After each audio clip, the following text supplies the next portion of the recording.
Alhamdulillah pada malam hari ini kita bersyukur kepada Allah masih diberikan karunia nikmat, nikmat iman, nikmat Islam, nikmat yang insya Allah kita selalu mensyukurinya uh, sehingga mudah-mudahan Allah tambahkan nikmatnya kepada kita dan mudah-mudahan kita dijauhkan dari sifat mengkufuri nikmat Allah karena azab Allah sangatlah pedih nauzubillah.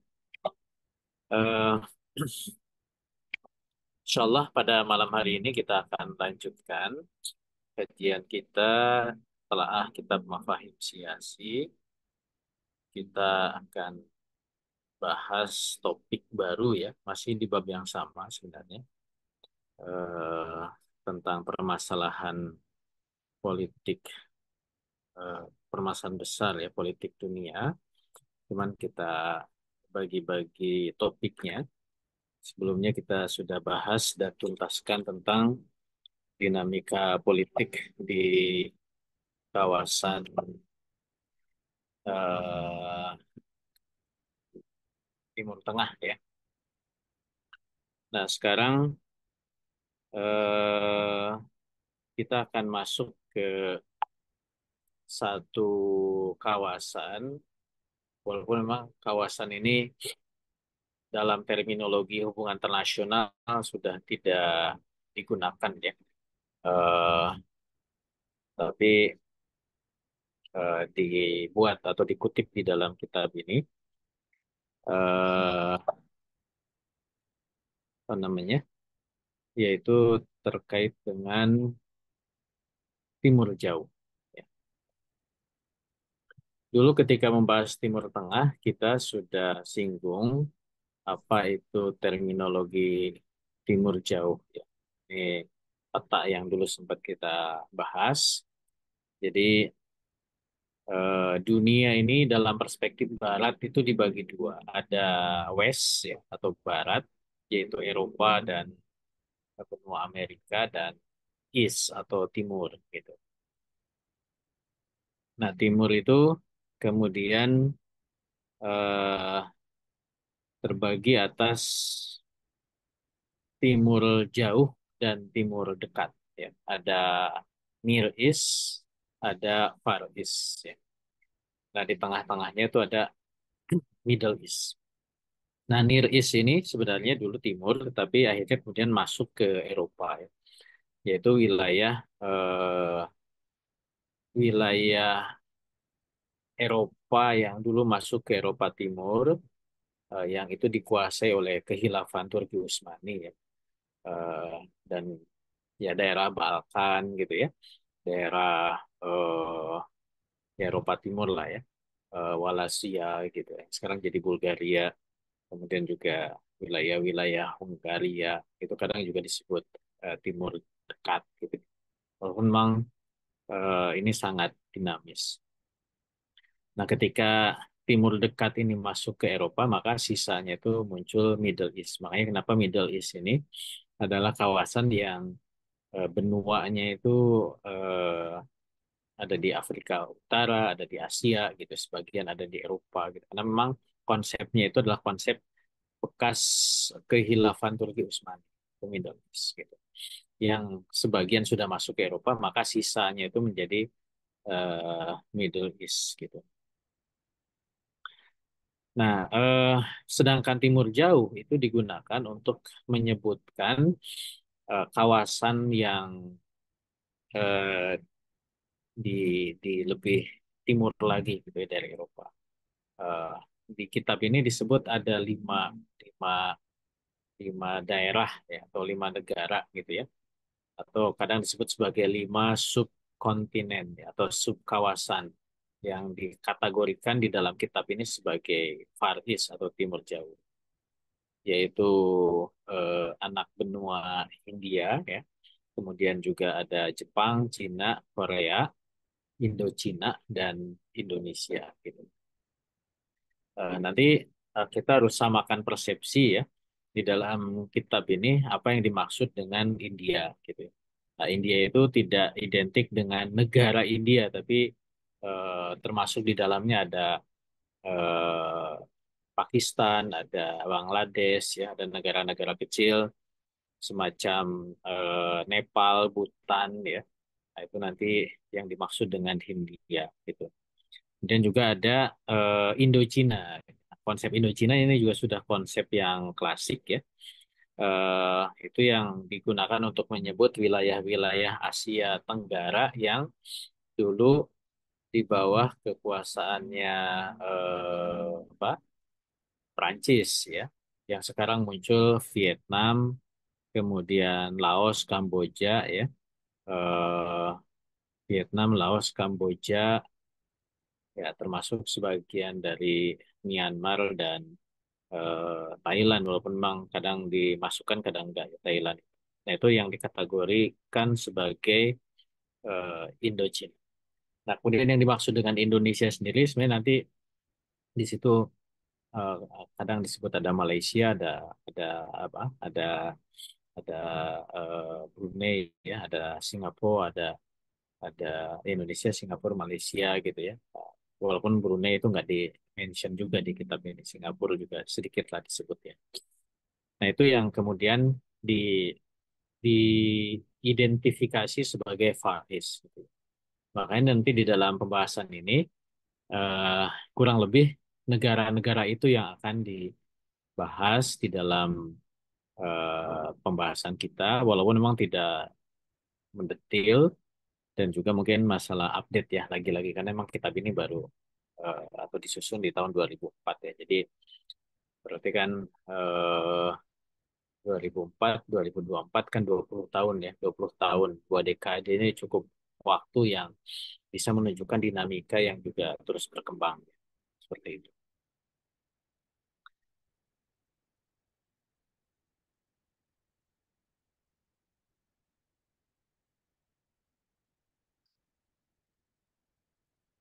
Nah ini ya Far East tadi yang saya sebut, walaupun di sini yang dihijaukan ini sebenarnya masuk ke Indonesia juga ya.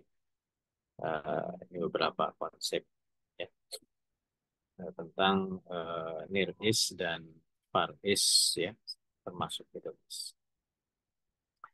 Nah ini tadi negara-negara yang dikategorikan. Eh, dan secara historis memang kawasan Far East ini dinamis ya. Nah, termasuk misalkan nih China ya. China itu kan dulu ya walaupun tidak sebesar sekarang. Tibet dianeksasi, kemudian Xinjiang atau Turkestan Timur dia masukkan gitu ya. Termasuk juga Manchuria yang awalnya dia terpisah, itu juga menjadi wilayah yang menjadi bagian dari China ya. Nah, termasuk tadi ya yang di bawah itu ada Indochina. Indochina ini sekarang sudah terlepas menjadi berapa negara ya seperti itu. Dan konsep Far East ini memang konsep yang klasik ya, banyak buku-buku yang membahas tentang Far East. Nah ini tadi yang kalau dalam konteks modern inilah eh, negara-negara yang disebut sebagai Far East, yang Timur Jauh. Gitu. Eh, Harusnya di Pakistan masuk ya, karena Pakistan itu bagian dari India. Dan kalau dalam studi regionalisme, wilayah Far East ini menjadi wilayah yang terbagi atas 3 subkawasan. Kalau kita mengenal ada Asia Timur, nah itu bagian dari Far East. Asia Timur itu adalah Jepang, Korea, Cina, Mongolia. Itu masuknya ke Asia Timur. Ada Asia Selatan, yaitu India dan sekitarnya ya. India, Pakistan, Nepal, Bangladesh, Bhutan ya. Itu masuknya ke Asia Selatan, plus Sri Lanka di bawah. Nah, sisanya masuk ke Asia Tenggara ya. Mulai dari Indochina plus Thailand, Myanmar, kemudian Indonesia, Malaysia, dan negara-negara sekitar yang Filipina itu masuk ke Asia Tenggara. Jadi Far East ini ada 3 sub region ya. Asia Selatan, Asia Timur, dan Asia Tenggara. Seperti itu ya. Eh, Makanya memang eh, apa namanya kurang lebih itu gambaran yang harus kita sama-sama pahami dari konsep Far East yang disebut di dalam kitab gitu ya. Ini peta lain ya. Nah ini tadi yang saya sebut Yang biru ini adalah Asia Timur, yang merah ini adalah Asia Selatan, dan yang hijau ini Asia Tenggara. Ya. Walaupun kadang nih ada ya kalau di dalam studi kawasan itu ada yang namanya eh, negara-negara periferal ya, negara-negara pinggiran yang kadang dia mengkategorikannya itu kadang masuk ke sana, kadang masuk ke sini gitu ya. Kayak Pakistan gitu ya.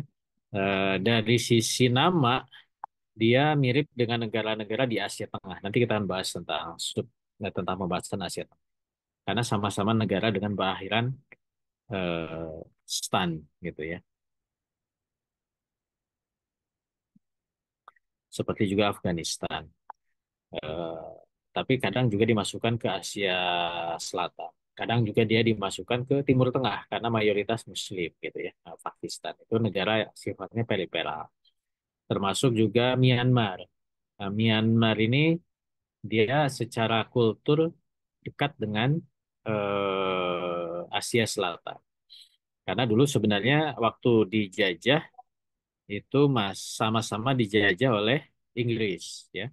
Sepaket gitu ya, mulai dari Pakistan, India, Bangladesh, dan Myanmar itu kan namanya eh, apa namanya India Inggris gitu ya. Ada India Inggris.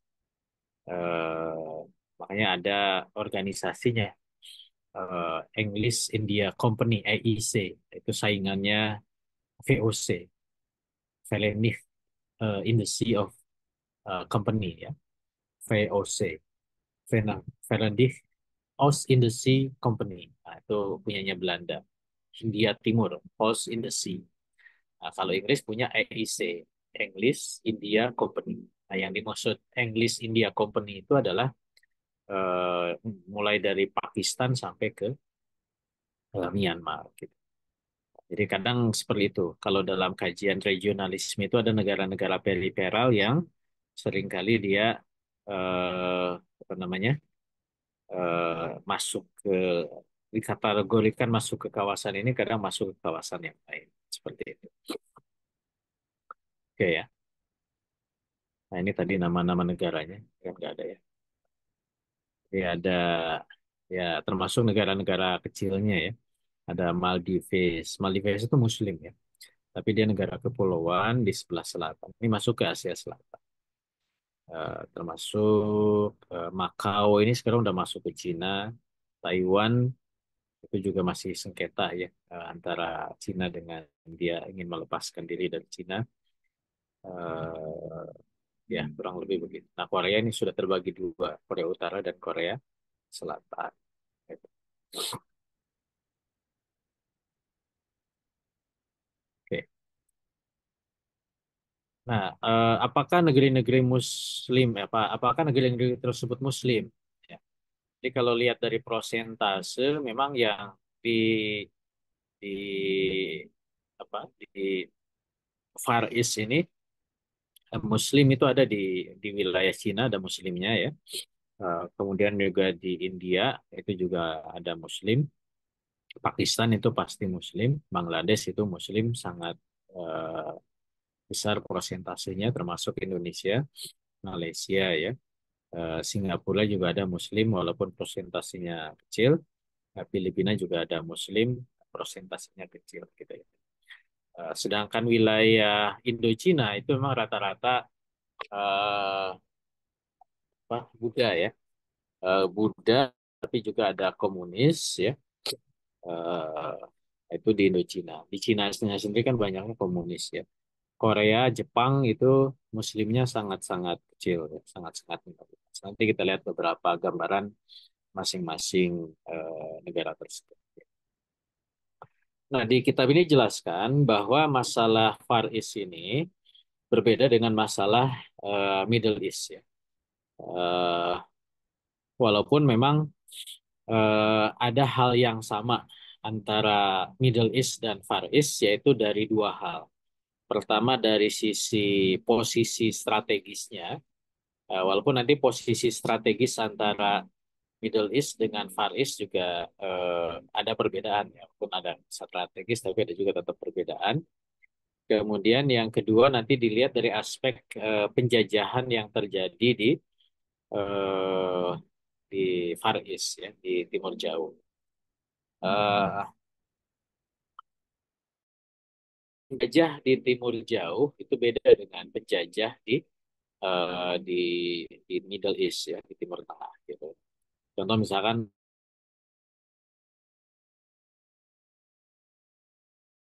kemudian nanti ada upaya Amerika masuk gitu ya, itu juga kurang lebih sama.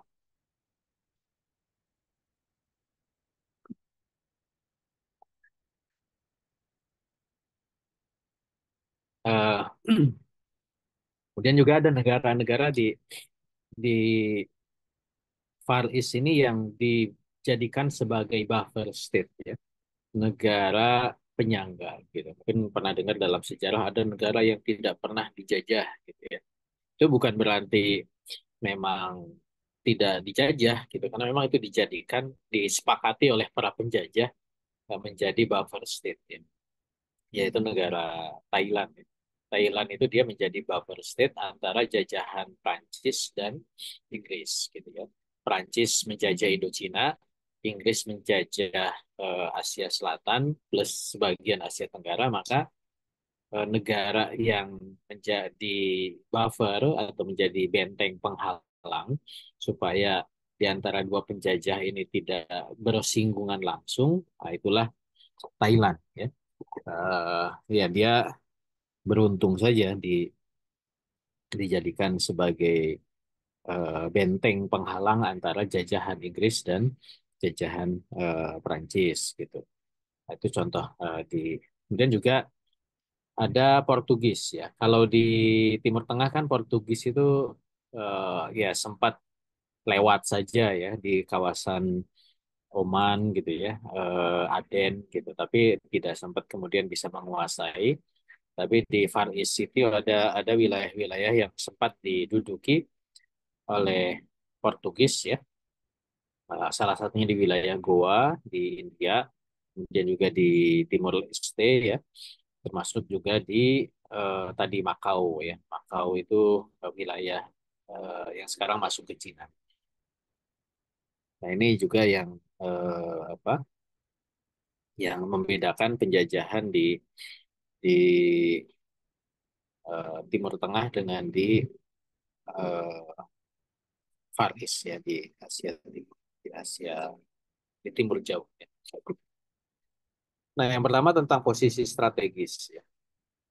Kalau kita lihat dari choke point dari maritim ya, laut, eh, di Far East ini ada selat yang sangat strategis, yaitu Selat Malaka ya. Jadi kalau arus perdagangan pelayaran dari barat ke timur itu pasti melewati Selat Malaka ini. Makanya Selat Malaka ini menjadi selat yang sangat sibuk dan strategis. Walaupun memang tidak memberikan nilai ekonomis. Kenapa? Karena memang tidak seperti terusan Suez misalkan, yang memang di situ sengaja dibuat dan kapal-kapal yang lewat harus membayar gitu ya. Setiap lewat itu kan menjadi nilai ekonomis buat Mesir gitu ya. Makanya kemudian diperebutkan sejak zaman Prancis, Inggris, termasuk juga Mesir. Eh, tapi ya tentu lewatnya kapal di Selat Malaka ini menjadikan selat tersebut selat yang sangat strategis dan sering muncul isu-isu juga secara internasional. Nah ini peta lain ya, ada yang primary, salah satunya di Selat Malaka. Jadi di sini kurang lebih 25% dari arus perdagangan barang dan juga minyak itu melalui Selat Malaka. Tapi juga ada yang masuk ke secondary choke point ya. Itu di antara Jepang dan Korea dan antara Jepang dan Rusia ya. Nah, ini eh, walaupun tidak sesibuk Selat Malaka. Nah, Kalau di sini ditambah ya secondary-nya ada di Selat Sunda, kemudian juga ada di dan juga ada di laut apa? Laut Makassar, eh, Jepang ke arah Korea ya, itu di antara Taiwan, eh, antara Jepang dan Korea, Selat Korea, dan juga nanti antara Jepang dan Rusia. Ya. Nah, ini kalau kita lihat dari tebalnya garis, ini ada rute utama ya, core route, rute inti yang biru muda, ada yang juga secondary route, ya, rute kedua.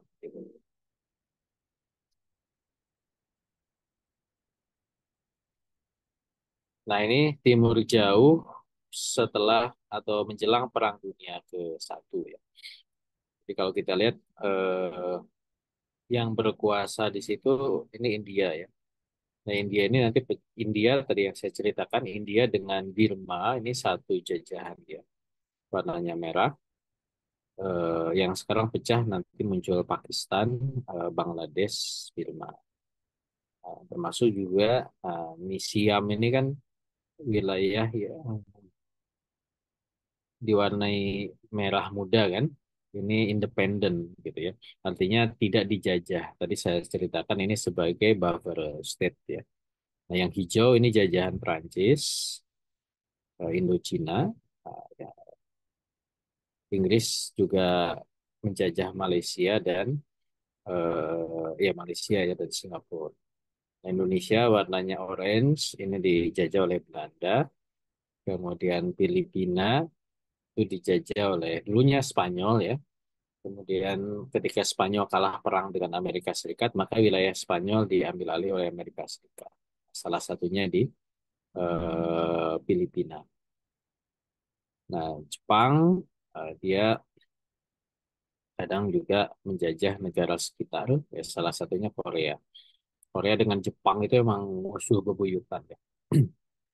Eh, Senantiasa terjadi peperangan antara Korea dan Jepang. Tidak pernah akur lah dari dulu sampai sekarang. Nah, termasuk ini Pulau Formosa yang sekarang jadi Taiwan, ya ini memang sempat juga dikuasai oleh Jepang, kemudian dikuasai oleh Cina gitu ya. Formosa, Formosa itu eh, Taiwan. Nah, ada Timor Leste. Nah, Timor Leste itu kecil-kecilnya ada Goa sedikit di India, kemudian ada Makau sedikit di Cina ya, termasuk di Timor Leste ya. Tinggal muncul gambarnya di sini. Nah, makanya jadi dari sini memang wilayah Far East ini juga menjadi wilayah yang dikuasai oleh berbagai penjajah, baik penjajah dari Barat ya, eh, Inggris, ada Prancis ya, ada Belanda, ada Amerika, termasuk juga penjajah setempat, ada Jepang gitu ya, seperti itu. Oke ya, nah, ini peta yang lain ya. Eh, yang tadi saya kurang lebih sama lah ya. Jadi ini British India, jadi India, Pakistan sampai Bangladesh sampai ke Birma. Ya.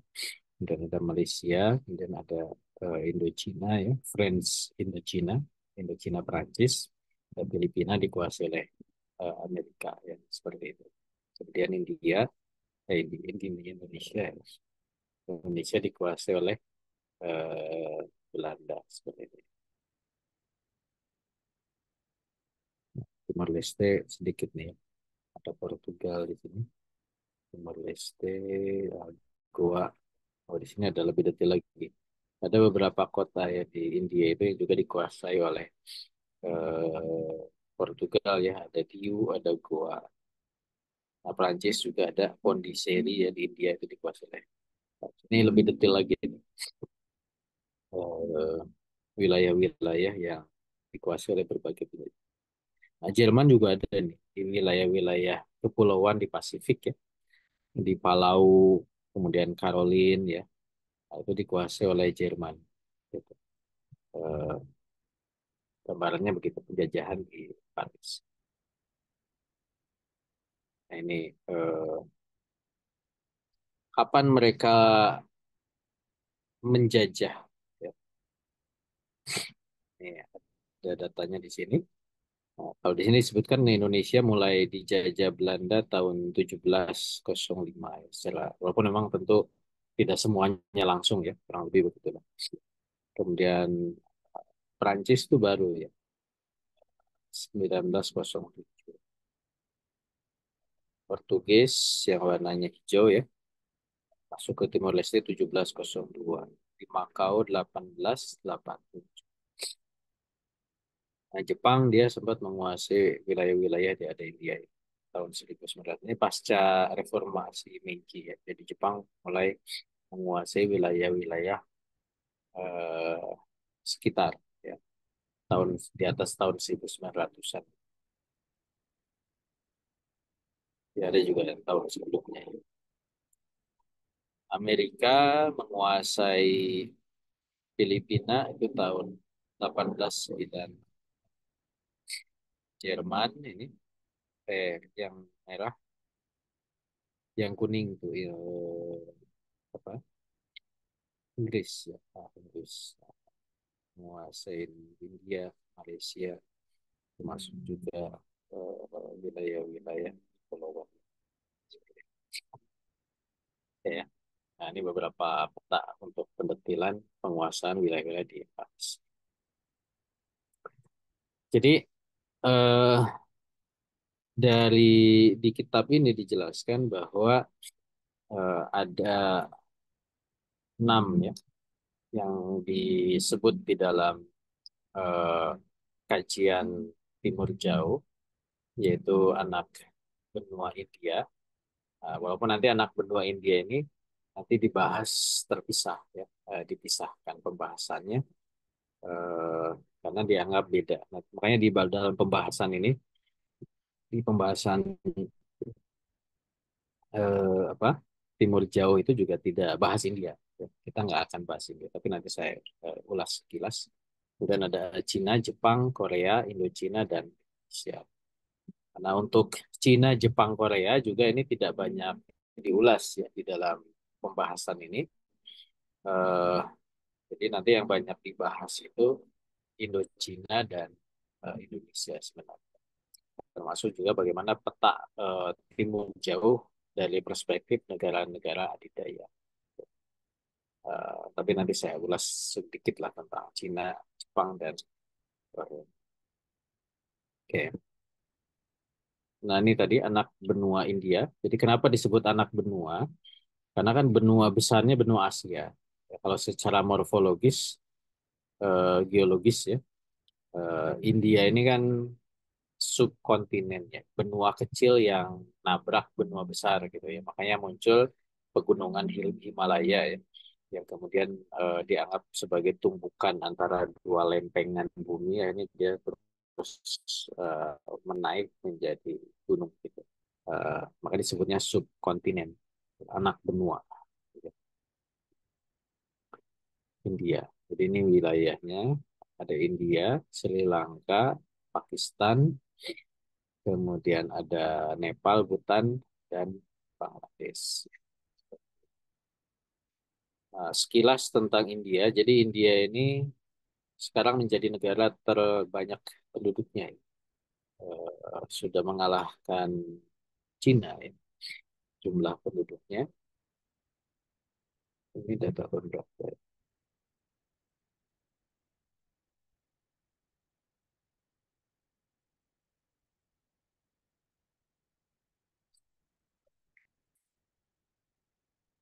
Ini penduduknya menjadi penduduk terbesar. Kemudian juga lagi ini ya, masih hangat lah India itu. Karena Presiden Prabowo baru dari sana. Dan diulas tuh ya tentang diplomasi Kuch Hotahe. Eh, Menteri-menterinya pada nyanyi gitu ya, untuk mendekatkan hubungan. Padahal kan India itu kalau dalam perspektif Islam sekarang ya, pemerintah sekarang ini pemerintah yang anti-Islam. Eh, Presiden Narendra Modi ini presiden yang sangat anti-Islam dan membuat kebijakan-kebijakan yang eh, ya anti-Islam. Mungkin memang sedang didekati mungkin kalau husnuzon sedang didekati oleh Prabowo supaya tidak terlalu galak. Ya kita lihat nanti hasil diplomasi. Kemarin tuh perayaan ulang tahun kemerdekaan India ya, terus sampai mengirimkan dua dua batalion ya ikut parade ke sana ya ke India sana ya itu gitu lah ya. Oke. Jadi emang India ini menjadi negara yang sangat-sangat besar ya. Oh ya ini ada ya. Jadi the world largest youth population, jadi penduduk mudanya juga yang terbesar di dunia. Juga negara demokrasi terbesar sedunia. Gitu. Dan dibandingkan jumlah penduduk Amerika juga. Jadi 1,5 miliar masalah jumlah penduduknya itu. Apa Cina itu kan 1,4 ya. Jadi udah kesalin sama sedikit lah. Eh, Dulu ini wilayah Muslim ya dulu. Maksudnya penguasanya itu dulu Muslim. Gitu. Zaman dinasti Mughal, Mughul, Mughal. Makanya peninggalan-peninggalan keislaman banyak di India. Nah, cuman ketika India ini dikuasai oleh Inggris, Inggris membuat strategi untuk melawan kan Muslim India itu dengan memperkuat Hindu India. Gitu. Makanya kemudian eh, sekarang Hindu menjadi dominan di sana. Walaupun dulu mungkin Hindu itu ada, tetap ada, tapi ya tidak berkuasa gitu. Dengan adanya Inggris masuk membuat mereka dorong untuk berkuasa dan diadu domba, ya akhirnya kemudian pecah kan. India itu pecah menjadi India dan Pakistan gitu. Ketika Inggris melepaskan anak benua ini dari kekuasaan, muncul negara Pakistan Barat dan Pakistan Timur. Yang Pakistan Timur itu menjadi Bangladesh gitu. Walaupun pecah ya setelah stabil Muslim yang ada di India itu yang masih ada, nah ini tetap eksis di India juga gitu. Walaupun mengalami berbagai diskriminasi. Nah, ini kekuatan militer India. Jadi secara ranking dia ranking keempat. Kekuatannya ranking keempat. Masih di bawah Amerika, di bawah Rusia dan Cina. Jadi urutan keempat ya. Amerika yang pertama, kedua Cina, ketiga Rusia, keempat India. Jadi memang secara kekuatan punya potensi. Nah, cuman masalahnya kan dia bukan negara ideologis ya. Ideologisnya apa? Karena Hindu itu nggak punya punya ideologi, hanya apa? Hanya ruhiyah saja. Makanya kalaupun dia ofensif, ofensif itu ya atas dasar nasional interest, kan ideologi. Dan Hindu itu juga kan bukan agama yang disiarkan gitu ya. Eh, dan ketika disiarkan ya mungkin juga kekuatan ideologinya kan nggak ada gitu. Orang akan mikir-mikir gitu untuk beragama Hindu gitu. Seperti itu. Militernya cukup besar ya, sampai 1,4 juta yang aktif. Eh, Ya, makanya urutan keempat. Budgetnya juga tinggi. Dan dia punya nuklir. Nah, ini juga yang menjadi negara yang cukup kuat. Karena Amerika gunakan India untuk melawan Pakistan. Nah, nanti memang ada konstelasi antara apa Amerika dengan Cina dengan Rusia ya, yang menggunakan Pakistan dan India. Nah, berikutnya China. Nah, ini Cina eh, dulu sebelum bersatu ya. Nah, jadi Cina itu ada wilayah Tibet, ya, ada Turkmenistan Timur, ada Mongolia, ya. ada Manchuria gitu. Termasuk juga ada eh, Republik Cina,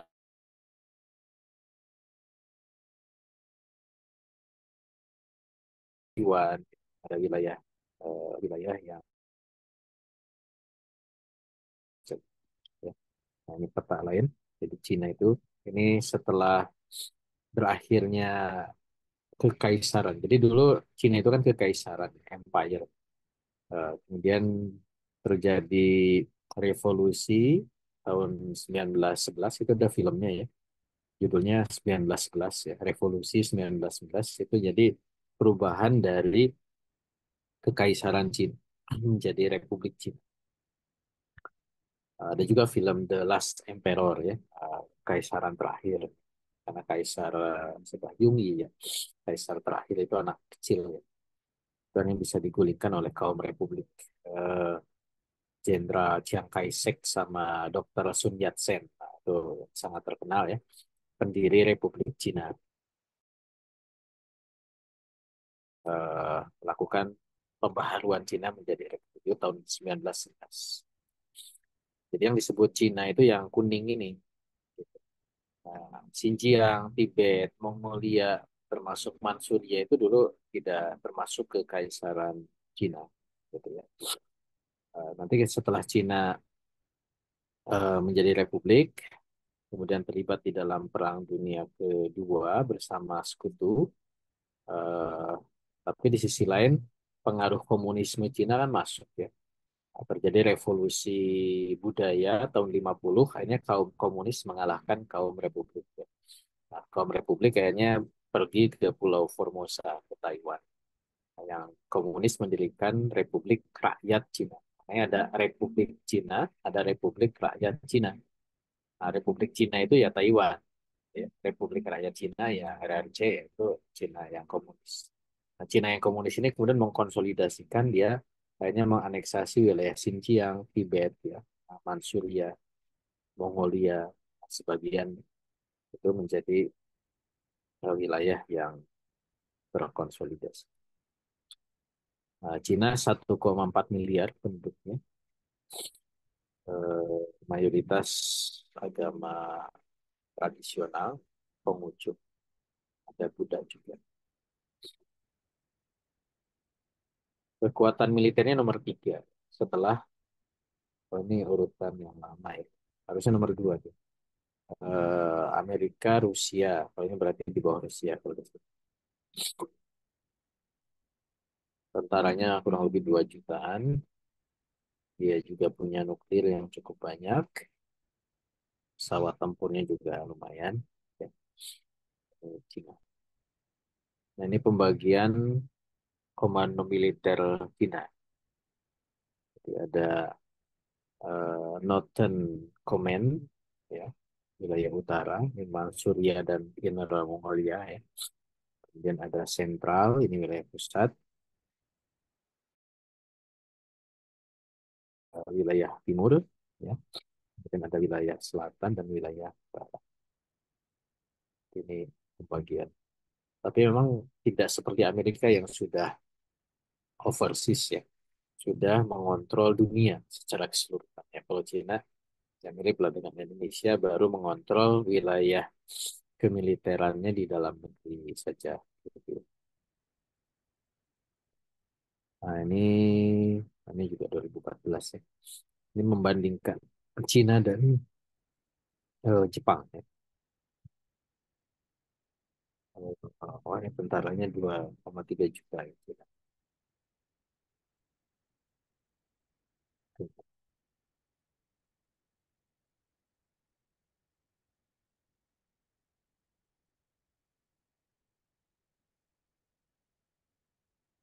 Cina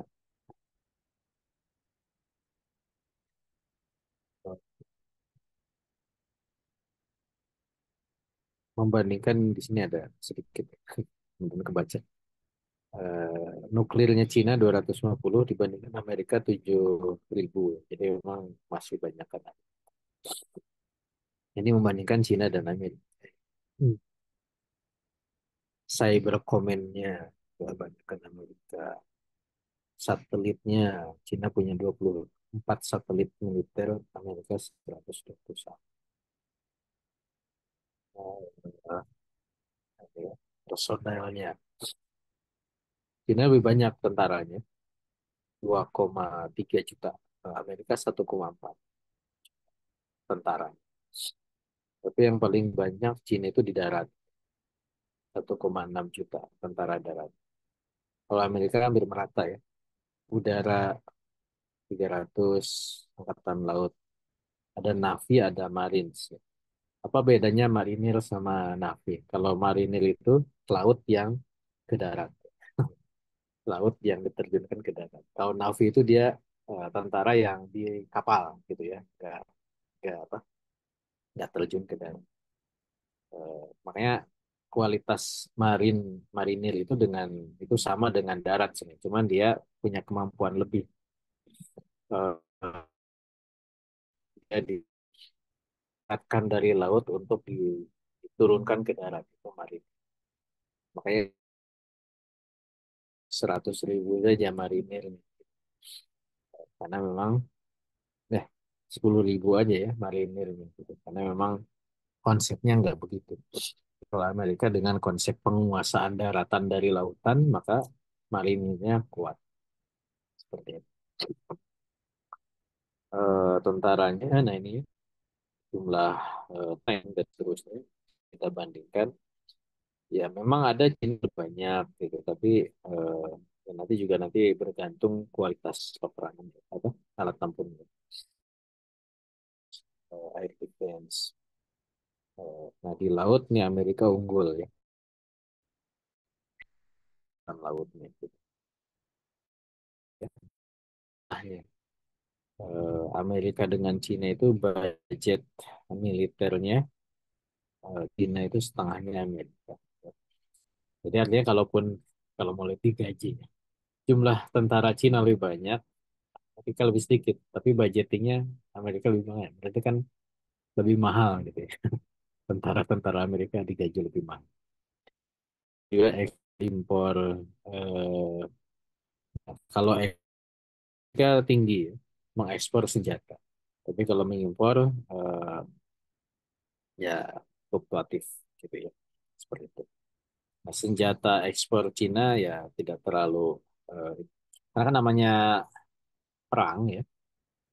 Ya Cina itu kan nggak punya pengalaman. Nah, kalau Amerika kan pengalaman perang juga luar biasa. Makanya kemudian apa, dipercaya gitu kurang lebih.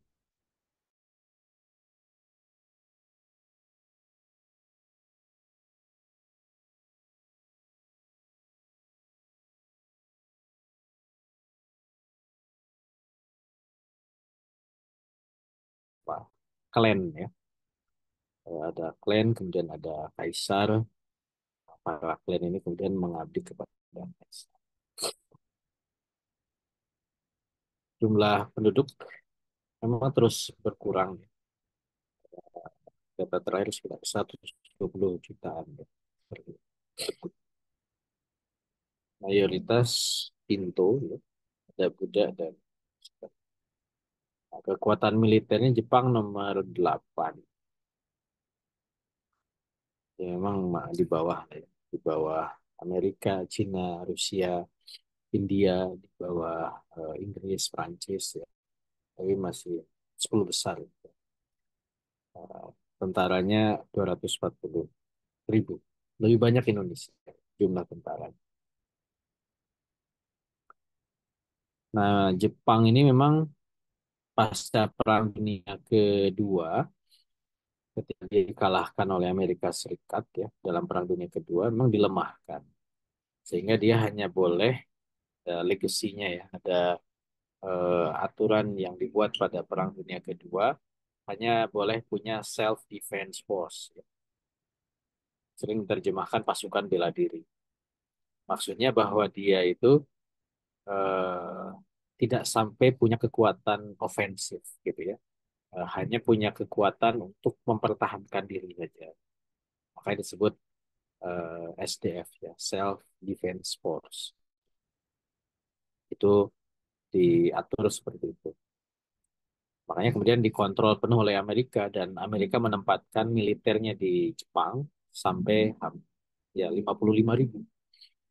Banyak sekali ya tentara Amerika yang ditempatkan di Jepang, termasuk ada 85 fasilitas militer Amerika yang ditempatkan di seantero Jepang. Eh, ya kurang lebih itu gambarannya. Jadi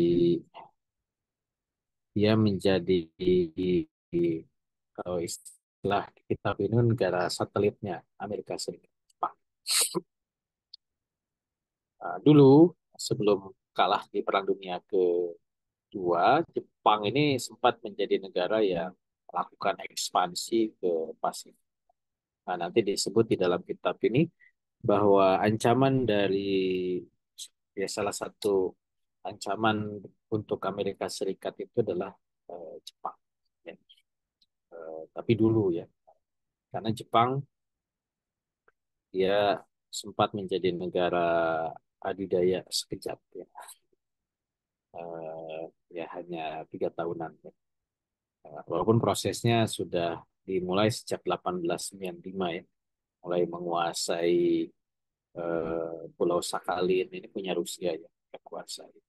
Pulauan Kuril ke arah utara dan nyebrang ke Korea, kemudian masuk ke eh, Manchuria atau Manchukuo ya. Ini menjelang Perang Dunia Kedua ya, ya mulai serang masuk ke Mongolia, Cina. Baru ketika Perang Dunia Kedua dideklarasikan, ya, itu menguasai wilayah-wilayah yang dikuasai oleh Eropa ya, Indochina lawan Prancis kan, kemudian juga nanti masuk ke wilayah yang dikuasai oleh eh, apa Inggris ya, dikuasai oleh Inggris, oleh Belanda. Jadi ini wilayah yang sempat dikuasai Jepang ini eh, lumayan luas sampai ke India, perbatasan India ya, Burma, seluruh wilayah Indonesia ya, bahkan Papua Nugini bagian utara. Eh, Garis putus-putus merah ini menjadi wilayah terjauh yang eh, sempat dikuasai oleh eh, Jepang. Ya. Dan itu beririsan dengan eh, British Strategic Selection. Nah, yang kemudian di situ dari Australia ya, ke arah kiri. Nah, termasuk Jepang sempat menyerang Pearl Harbor ya, di wilayah Hawaii. Dan itu yang memicu perang antara Jepang dengan Amerika Serikat. Nah, berikutnya Korea. Jadi Korea ini menjadi wilayah yang eh, apa namanya? Awalnya kerajaan tersendiri ya, kemudian dikuasai oleh Jepang dan pada saat perang dingin ya terjadi perang antara Korea Utara yang dikuasai oleh komunis dan Korea Selatan yang dikuasai oleh Amerika Serikat. Gitu. Nah, sehingga kemudian terjadilah perang Korea. Ya, wilayah. Dan sebenarnya Korea tidak terlalu dikutip juga di dalam kitab ini. Nah, berikutnya Indochina. Jadi kadang juga disebut sebagai Indochina Prancis. Ya. Karena memang ini wilayah yang dulu dikuasai oleh Prancis. Ya. Dijajah oleh Prancis. Yang sekarang menjadi Laos, Kamboja, dan Vietnam. Wilayah ini, Laos, Vietnam, Kamboja. Ini yang sebelah sini aja, Indochina. Karena Thailand ini jadi negara independen, Myanmar itu dijajah oleh Inggris ya, termasuk juga Malaysia. Walaupun memang dinamis ya penguasaan Indochina ini, eh, yang peta sebelah kiri ini ada yang warnanya ungu itu dikuasai betul oleh Prancis, kemudian juga yang warnanya agak kekuningan di situ muncul pemberontakan komunis ya, dan juga dari pihak-pihak lain.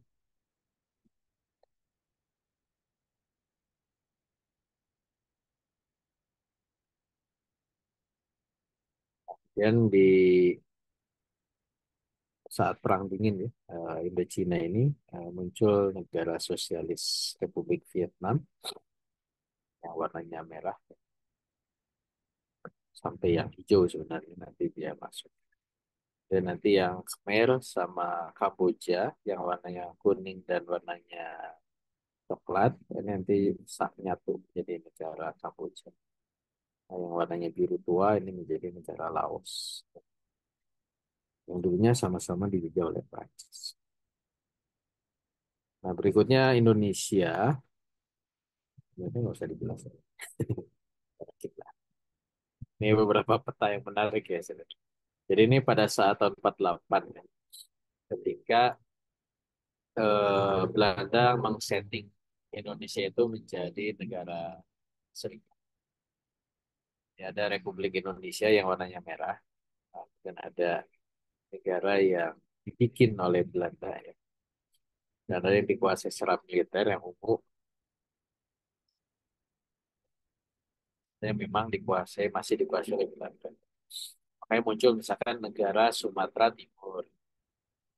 Di negara Sumatera Timur itu sebenarnya wilayah Medan dan sekitarnya gitu ya. Kadang kita itu mempersepsikan eh, nama negara ya pada saat Republik Indonesia Serikat itu sesuai dengan persepsi sekarang gitu. Makanya harus disesuaikan dengan klaim di saat itu gitu ya. Nah, ini Indonesia Timur itu sebenarnya Medan sekitar. Ada negara Sumatera Selatan ya. Memang ini Sumatera Selatan ya. Tapi di luar Bangka Belitung gitu ya. Jadi apa, Palembang sekitarnya. Pasundan. Memang Banten itu nggak masuk gitu ya. Hanya Pasundan Jawa Barat lah ya. Dan negara Madura ya, Madura satu pulau lah. Nah, Jawa Timur itu juga nggak keseluruhan Jawa Timur, jadi wilayah Malang, Kediri gitu ya. Kemudian wilayah Tuban ya, dan Gresik ke arah barat itu wilayah Indonesia. Jadi wilayah Sidoarjo ke arah timur aja sampai ke Jember ya, Banyuwangi. Nah, itu yang disebut negara Jawa Timur. Kemudian negara Indonesia Timur itu mulai dari eh, Bali, kemudian semuanya yang bergabung. Bali, Nusa Tenggara, sampai ke Sulawesi, Maluku, nah itu Indonesia Timur satuan ya, secara keseluruhan. Ini pemetaan dulu di zaman RIS. Nah ini peta provinsi saat ini. Mungkin juga ada yang belum update ya. Papua itu sudah dibagi menjadi 1, 2, 3, 4, 5, 6, 7. 7 provinsi Papua. Jadi sekarang sudah berapa? 38 ya, provinsi Indonesia. Papua Selatan, Papua Tengah, Papua saja, ada Papua Pegunungan, Papua Barat Daya, Papua Barat, gitu ya. Papua ya udah banyak provinsi-provinsi yang ada di Indonesia saat. Nah, Indonesia mayoritas Muslim, penduduk ini belum update ya, 250 juta, mungkin sekarang udah 370-an. Muslim mayoritas, Kristen, Hindu, Buddha. Masih Jakarta ya, sekarang sudah Nusantara. Nah, urutan militer Indonesia menurut Google, Global Firepower itu urutan ke-13. Tentaranya kurang lebih 400.000 yang aktif ya. Masih jauh beda ini. Kita nggak punya kekuatan nuklir. Eh, ya, kekuatan kita masih terlalu kecil ya, untuk sebuah negara besar. Nah ini kalau Indonesia, kalau di sini tahun depan ini malah udah 16 ya. Turun lagi. Amerika, Rusia, Cina.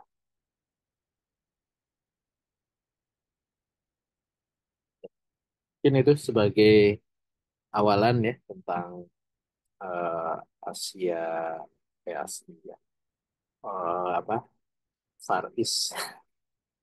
memberikan gambaran awal tentang Far East itu apa dan yang dicakup di dalam kitab ini kawasan mana saja. Ya. Nanti kita akan bahas juga tentang eh, dinamikanya di kawasan Asia. Walau alam.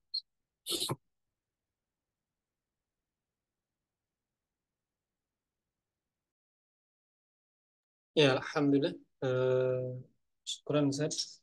Kita tadi dengarkan bahwa beliau menjelaskan setidaknya ada tiga bagian besar ya untuk partis ini atau Asia Jauh, Asia Selatan, Asia Timur, kemudian Asia Tenggara ya. Ini menjadi subkawasan yang menjadi fokus di dalam kitab ini dan beliau juga sudah coba detailkan. Dan ada beberapa negara, tadi ada 5 negara yang memang diperhatikan di dalam kitab ini ya. Uh, Insya Allah setelah ini kita buka sesi tanya jawabnya buat Bapak Ibu yang ingin berdiskusi atau ada yang ingin bertanya bisa kirimkan pertanyaannya ke kolom komentar. Nanti akan kami coba bacakan dan minta beliau untuk menanggapi atau ada yang mau interaktif langsung dengan beliau, silakan langsung raise hand saja. Ya, untuk kesempatan pertama ini Ustaz, ini saya coba mengkonfirmasi pertanyaan konfirmasi Ustaz. Tadi ada satu eh, negara yang sempat mungkin bagi sebagian kita yang ini menjadi satu hal yang baru karena memang kalau di buku-buku pendidikan nasional kita Thailand itu kan satu negara yang memang diistilahkan negara yang bebas dari penjajahan ya. Dan hampir hari ini buku sejarah itu begitu tulisannya. Ya, tinggal ada istilah yang tadi saya sebutkan, istilahnya buffer state ya. Buffer state yang kalau dibentangkan tadi petanya yang disampaikan ke kami tadi, memang dia menjadi pemisah seperti di dalam peta tadi. Muncul pertanyaan Ustadz, yang memunculkan istilah buffer state itu munculnya dari siapa nih Ustadz? Kalau kita munculkan istilah eh, apa tadi Far East tadi kita udah tahu bahwa memang ini ada kepentingan kolonialisme dari Barat. Nah ini apakah memang ada unsur kesepakatan juga dua negara tadi atau memang sesuatu yang lahir begitu saja Ustaz? Mungkin ini untuk diskusi awal Ustaz. Ya, kadang memang munculnya buffer state itu eh, sesuai dengan realitas aja gitu ya. Kan proses penjajahan itu kan biasanya menyisir ya dari wilayah yang dia duduki awal, kemudian terus melakukan ekspansi. Ada negara lain juga menduduki, dia melakukan ekspansi. Ternyata dia ketemu ya dengan sebuah wilayah yang dia bisa menjadi penghalang gitu. Nah, muncullah buffer state gitu. Jadi tidak kemudian disepakati dulu ya. Kadang begitu. Oh, kita nih mau menjajah sampai batas ini ya gitu. Tidak selalu begitu gitu ya. Karena faktanya proses penjajahan itu kan alami ya. Kalau memang ada juga yang kayak konsepnya perjanjian Tordesillas ya antara siapa Portugis dengan Spanyol itu kan memang disepakati supaya tidak benturan menjajahnya kalau Spanyol ke barat, Portugis ke timur supaya nggak ketemu gitu ya. Walaupun ternyata ketemu juga. Itu disepakati. Tapi kalau dalam sini, kenapa Thailand menjadi negara yang menjadi penyangga ya? Karena kebetulan Inggris kan melakukan penjajahan dari arah India tuh. India dia kuasai, terus ke arah timur dia terus kuasai ke arah Myanmar gitu ya. Nah, Prancis dia masuk dari arah Indochina ke arah barat kan, dia kuasai Vietnam, Laos, Kamboja. Itu ternyata ada wilayah yang dikuasai oleh satu kerajaan, kerajaan Siam, kerajaan Thailand. Akhirnya kemudian supaya tidak bentrok dengan Inggris ya udah sama-sama disepakati kerajaan ini nggak usah dijajah oleh kedua belah pihak gitu. Maka jadilah Thailand itu sebagai buffer state gitu. Jadi emang seperti alamiah saja gitu. Dan itu kan juga sama seperti Nepal ya. Nepal itu dia menjadi buffer state antara India dan Cina gitu. Apalagi Nepal ini kan pegunungan ya, Himalaya gitu. Hanya Cina dan India ya. Cina itu membatasi penguasaan wilayahnya ketika dia apa namanya menjajah atau ekspansi ke arah barat ya, barat selatan. Dia kuasai Tibet, dia kuasai Xinjiang gitu ya. Nah, dia ketika mau bergerak lagi ke arah selatan itu kan ada Tibet, kayak ada apa Nepal gitu ya. Nah, India juga menjadikan Nepal itu sebagai batas. Makanya Nepal itu tidak dikuasai oleh Cina dan juga oleh India. Jadilah Nepal itu buffer state antara Cina dan India. Walaupun memang namanya state itu kan sudah existing ya. Cina dengan India akhirnya ketemu di beberapa titik gitu ya, dan itu menjadi sengketa wilayah. Karena memang di situ tidak ada penguasanya. Eh, itu juga hal yang sama seperti terjadi di Kashmir ya. Walaupun Kashmir itu menjadi repot karena memang India dan Pakistan itu kan dulunya satu wilayah. Cuman ketika Kashmir itu coba dinetralisasi ya, makanya Kashmir itu kan wilayah Muslim, tapi kemudian penguasanya itu Hindu gitu. Makanya kemudian menjadi wilayah sengketa. India ini mengklaim itu masuk ke wilayah dia, tapi Pakistan ingin dia wadah. Makanya Kashmir itu menjadi wilayah sengketa antara India dan Pakistan. Tidak malah menjadi buffer gitu, karena tadi wilayah ini ingin dikuasai oleh kedua pihak gitu. Nah, itu salah satu gambaran bahwa memang untuk tidak terjadi konflik itu harus ada buffer gitu. Nah, cuman menjadi buffer itu ya umumnya sih alamiah saja gitu. Seperti itu. Ya, walau Ya, Alhamdulillah. Syukur Ustaz atas tanggapannya. Ini kita sudah ada masuk pertanyaan Ustaz, dua pertanyaan dari Bu Reni dan Mbak Nazifa ya, kalau mohon maaf kalau salah ini. Bu Reni, beliau bertanya nih Ustaz, Afan Ustaz, mohon dijelaskan kembali. Tadi mengapa istilah Far East itu namanya tidak lagi dikenal? Mengapa bisa begitu? Sekarang lebih dikenal dengan istilah apa Ustaz? Mohon maaf kalau tadi informasinya kelewatan. ya tadi sudah dijelaskan bahwa memang istilah East dan West itu kan istilah lama, Barat dan Timur gitu. Karena dulu kan bumi belum bulat, belum bulat. Seolah-olah terbagi dua gitu. Makanya kemudian Barat membaginya ada Barat dan Timur. Kemudian mereka mengkategorikan ada Timur dekat, Timur jauh gitu ya. Timur dekat ini kemudian sebagian masuk ke Eropa, tinggal sisanya Timur Tengah. Nah, Timur jauh itu adalah wilayah timur yang jauh dari Eropa. Siapa itu? Ya kalau dulu sih awalnya hanya eh, India. Ya kalau kita lihat di studi timur ketimuran ya, Orientalism itu kan Oriental itu kan timur. Jadi, studi ketimuran itu Orientalism. Orientalis itu orang-orang Eropa yang belajar tentang timur. Mereka belajar timur itu kalau dilihat dari kulturnya kan belajar tentang Cina, belajar tentang India, belajar tentang Islam gitu. Itu core dari East itu tiga itu, Islam, India, dan Cina gitu. Eh, Islam dia merangsek ke Eropa, makanya jadi Near East dan Middle East itu Islam. Nah, timur yang jauh itu sebenarnya India dan Cina.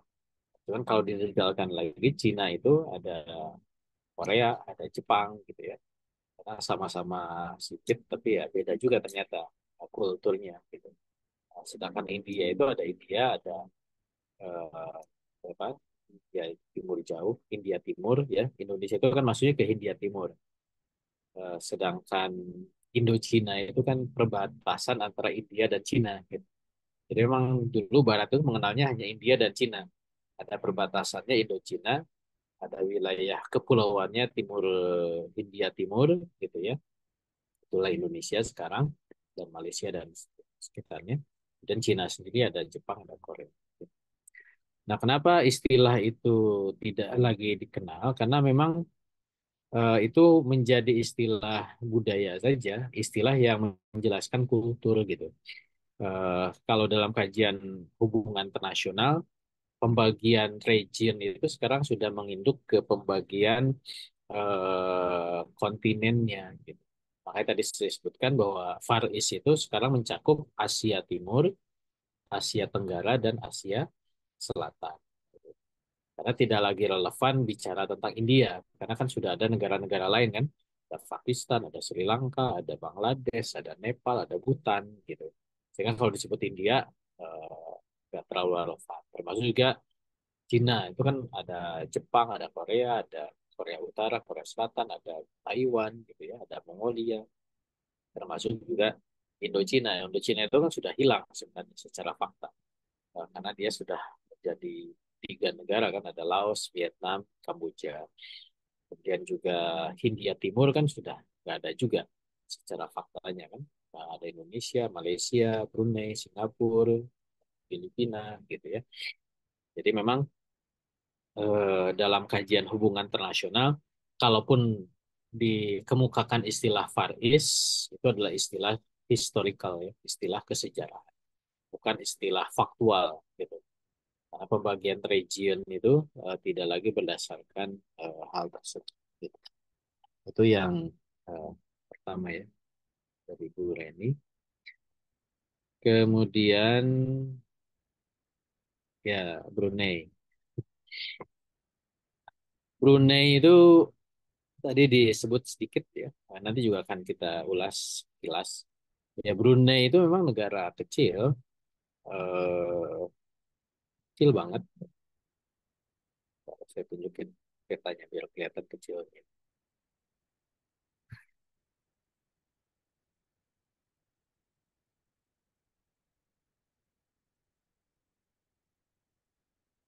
Peta Indonesia ya.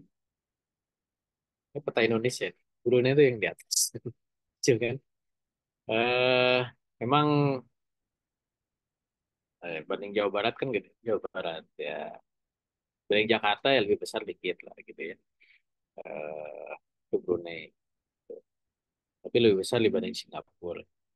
Mending lah ya. Ke Brunei. Mana? Nah, kalau bicara tentang Far East, ya, anggaplah ini Far East. Kan Brunei itu kan ada di sebutnya kecil banget. Ya. Jadi emang tidak terlalu signifikan. Ya Brunei itu tidak terlalu signifikan ya. Walaupun dia memang punya minyak ya. Dan dia memang dijajah oleh Inggris. Bukan tidak terlalu diperhatikan. Jadi Brunei itu wilayah yang dijajah oleh Inggris. Eh, bersama Malaysia ya. Bersama Malaysia, bersama Singapura, dulu itu adalah jajahan. Bukan tidak diperhatikan oleh penjajah, tapi dia memang dijajah oleh Inggris. Kemudian Inggris kan dia melakukan, nanti dibahas ya selanjutnya, melakukan apa yang disebut dengan decolonialism. Ketika ada upaya untuk Amerika untuk menyingkirkan Inggris dari pengaruh global, salah satu caranya itu adalah melakukan dekolonialisasi. Inggris diminta melepaskan jajahan-jajahannya. Nah, makanya oleh Inggris merdekakan gitu ya, diberikan kemerdekaan, termasuk Brunei.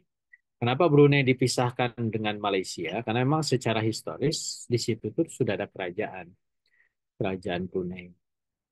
Eh, ya memang wilayahnya secuil itu gitu. Dan kenapa mereka jadi kaya raya? Karena ada potensi minyak, cuman penduduknya sedikit. Ya. Brunei itu hanya 400.000 orang, gitu. Hanya satu kecamatan kalau di Jawa itu. Iya betul, satu kecamatan, 400.000 orang. Dan memang sepi ya di Brunei. Saya tahun 2018 ya ke Brunei. Eh, Sehari saja itu ya sudah mau kemana lagi. Tempat yang paling ramai bukan di mall karena nggak ada mall di sana. Ada ya mall itu apa?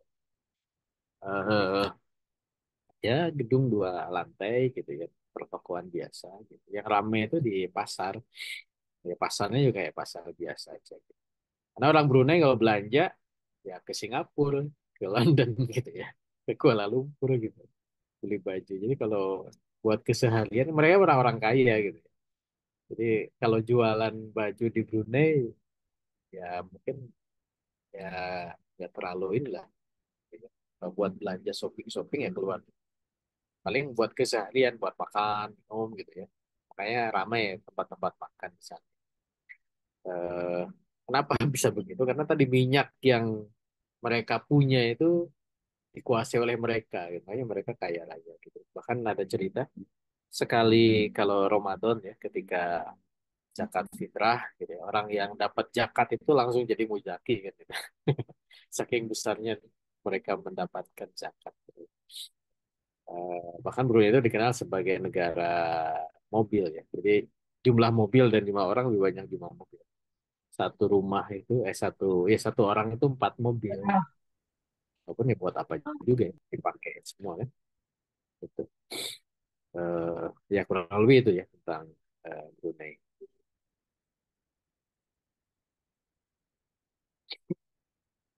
Walau Iya, ada pertanyaan singkat itu Ustaz dari Mbak Syam atau Ibu itu ya. Terkait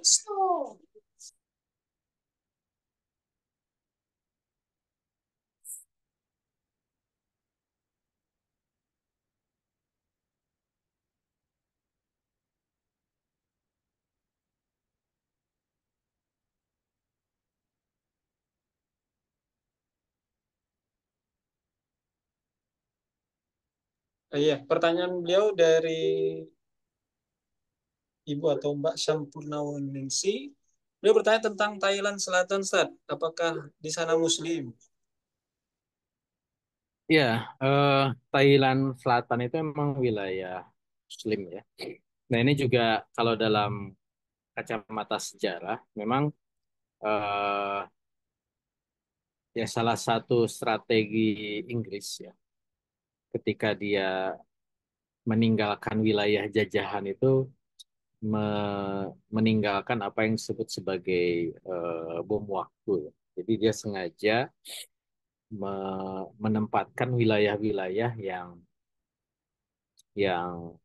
eh, rawan konflik gitu ya. Sehingga nanti ketika dia dia eh, apa, melepaskannya sebagai negara merdeka ya Malaysia, itu hanya kemudian muncul konflik di wilayah tersebut gitu. Contoh misalkan eh, Bangladesh ya, Rohingya itu kan Muslim. Nah, tapi dia masukkan ke Myanmar gitu ya. Atau dia dulu eksoduskan wilayah orang-orang Bangladesh itu ke wilayah Rohingya yang mayoritas Buddha. Ini kemudian muncullah komunitas kecil Muslim di wilayah Rohingya, di wilayah Myanmar gitu. Akhirnya itu jadi konflik kan. Nah, termasuk ya di Thailand Selatan ya. Semestinya kan kalau dia serius mau menjajah gitu ya. Patani itu daerah Thailand Selatan itu harusnya menjadi bagian dari Malaysia gitu ya, yang dikuasai oleh Inggris gitu. Tapi dia sengaja tidak kuasai itu dan tetap dikuasai oleh Siam gitu, oleh Thailand gitu. Makanya ada sekitar 1,5 juta Muslim di daerah Thailand Selatan, di daerah Patani ya, di daerah Patani, daerah Yala, Tiwat itu daerah Muslim gitu. Dan banyak ya, 1,5 juta itu kan banyak dibandingkan Brunei lebih banyak di situ. Dan itu menjadi bagian wilayahnya Thailand sekarang. Dan itu seringkali muncul konflik kan dengan Thailand gitu. Eh, Walaupun nanti tergantung Thailand ya kan. Thailand mayoritas budaya. Nah, ini Thailand memberikan berbagai strategi pengendalian ya, otonomi dan macam-macam itu untuk daerah Thailand Selatan. Sehingga tidak terlalu keras konfliknya saat ini dibandingkan pada masa-masa sebelumnya. Jadi memang banyak Muslim di Thailand Selatan. Ya, walaupun. Ya, alhamdulillah sudah ditanggapi. Ini Ibu Faiz mau bertanya, Bu? Oke, Iya, silakan Ibu. oke. Bismillahirrahmanirrahim. Izin bertanya, Ustadz, yang pertama masih tadi tentang penyebutan Far East, gitu ya. Kalau tadi sudah diterangkan bahwa eh,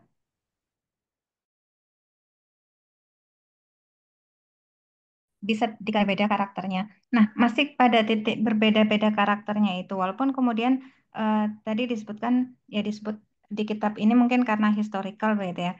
Nah, tapi kan secara saat itu saja ketika kitab ini ditulis saja, itu kan kemudian memang realita yang disebut di kitab ini sebagai Timur Jauh itu kan juga sudah sangat heterogen sekali begitu.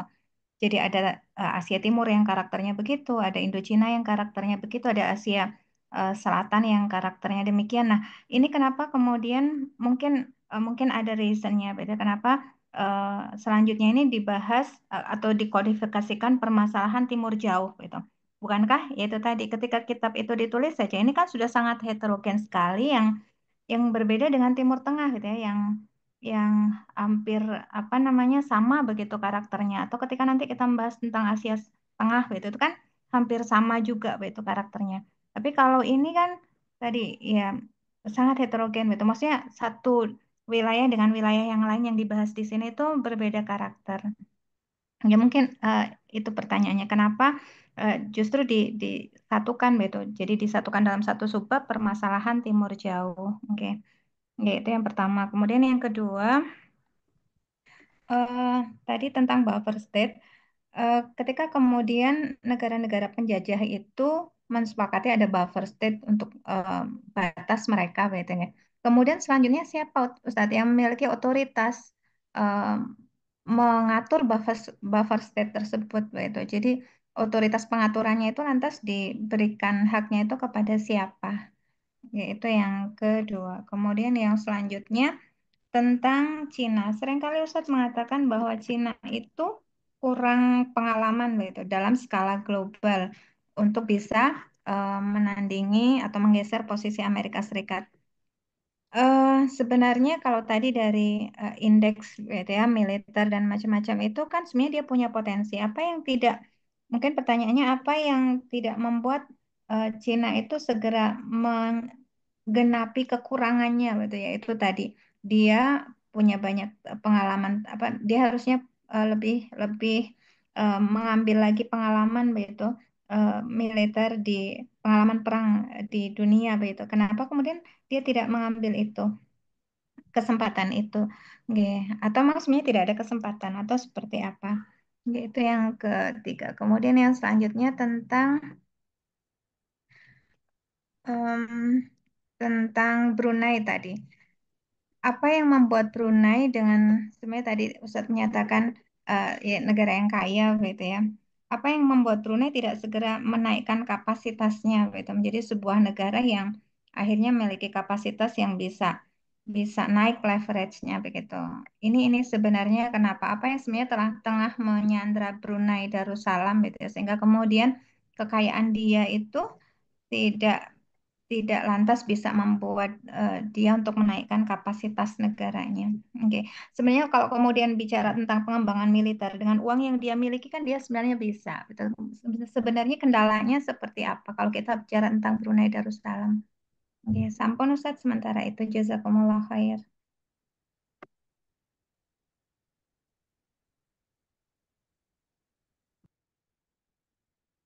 Ya, tentang kenapa di kitab ini tetap dipakai, ya, mungkin nanti harus tanya ke yang eh cuman pandangan saya ya, bahwa eh, kitab ini coba membangun kerangka dari perspektif pertarungan adidaya. Makanya judulnya kan persoalan dunia. persoalan dunia, dan di situ ada pertarungan adidaya. Dan pertarungan adidaya itu tidak terlepas dari aspek historis, gitu ya. Makanya nanti disebut di dalam subbab Timur Jauh ini kan dua hal. Pertama posisi strategis, dan yang kedua posisi strategis itu kalau bicara tentang geografis ya, geopolitik. Karena posisi negara itu kan ya jarang berubah atau sangat sangat terus ada proses ya luar biasa gitu ya. Sehingga posisi strategis masalah choke misalkan ya, itu kan ya nggak pernah geser-geser gitu. Nah, itu yang pertama tentang posisi strategis. Dan negara adidaya menguasai negara, menguasai kawasan itu salah satunya adalah pertimbangan geopolitis tadi ya, tentang posisi strategis di kancah global gitu. Nah, itu yang pertama. Dan yang kedua, dari aspek penjajahan. Nah, kalau bicara penjajahan, tentu bicara historical gitu ya. Penjajahan yang sifatnya klasik ya, penguasaan wilayah, sampai nanti kemudian berkembang ke penjajahan yang sifatnya modern, penjajahan ekonomi, penjajahan budaya, dan seterusnya gitu. Nah, ketika bicara tentang penjajahan penguasaan wilayah, maka tentu juga akan dilihat bagaimana dulu secara historis negara-negara adidaya itu bertarung gitu. Dan kalau kita lihat dari peta penjajahan dunia itu yang tadi saya juga tunjukkan petanya, ya kurang lebih seperti itu proses penjajahannya itu. Bahwa yang bertarung di Timur Tengah negara mana saja gitu. Kenapa kok disatukan Timur Jauh? Karena kalau bicara misalkan dinamika di Asia Selatan, yang ada dinamika toh itu dikuasai Inggris toh, Asia Timur gitu ya. Kalau di Asia Tenggara juga di situ mungkin ada pertarungan Inggris dan Belanda, Amerika masuk belakangan gitu. Artinya asumsi saya ya, penulis kitab ini kemudian menyatukan saja secara keseluruhan wilayah Asia Timur, Asia Selatan, Asia Tenggara itu dengan terma Timur Jauh gitu. Karena pelakunya juga tetap sama, dan proses penguasaan wilayahnya juga kurang lebih tercover oleh para pelaku yang melakukan. Mudah-mudahan itu menjawab ya. Tapi itu asumsi ya, karena kalau alasannya ya harus tanya ke penulis kitab. Ini tafsir dari saya. Dan yang kedua, buffer state siapa yang ngatur? Nah, biasanya yang mengatur adalah negara yang sedang bersaing itu. Kalau kita baca untuk case Thailand misalkan ya, itu kan juga ada kunjungan-kunjungan diplomatik antara Inggris dengan Raja Thailand. Kunjungan-kunjungan diplomatik antara Prancis dengan Raja Thailand. Itu ada filmnya ya, The King and I gitu ya.